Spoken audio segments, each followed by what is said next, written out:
Personnellement, je pense que oui. Je pense que oui, parce que quand on fait l'inventaire de toutes les sources de pauvreté, qui ne sont pas seulement, il n'y a pas que la pauvreté monétaire, hein, il y a aussi les problèmes de logement, il y a les problèmes de précarité d'emploi pour les jeunes en particulier, par exemple.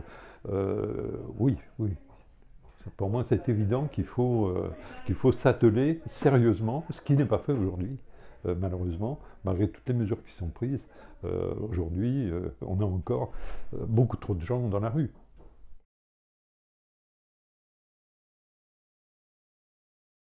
Question complexe parce que vous savez qu'Emmaüs a des formes d'action extrêmement diversifiées. On accueille des gens qui sont à la rue.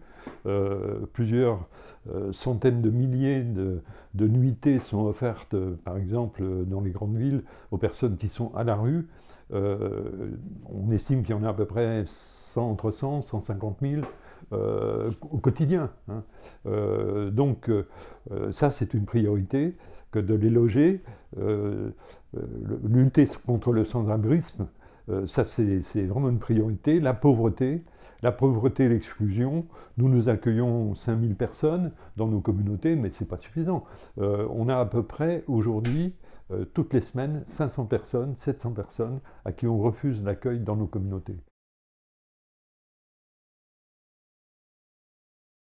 Nous, en fait, on essaye de prendre les personnes telles qu'elles sont et de traiter les problèmes tels qu'on les rencontre. Ce ne sont pas forcément les mêmes problèmes. Quand on intervient auprès de familles en difficulté, par exemple, on peut rencontrer des problèmes de logement, on peut rencontrer des problèmes de mobilité, c'est-à-dire on a cassé la voiture, et on n'a pas l'argent pour payer le garagiste. Mais comme on ne peut pas payer le garagiste, ben, on ne peut pas aller travailler.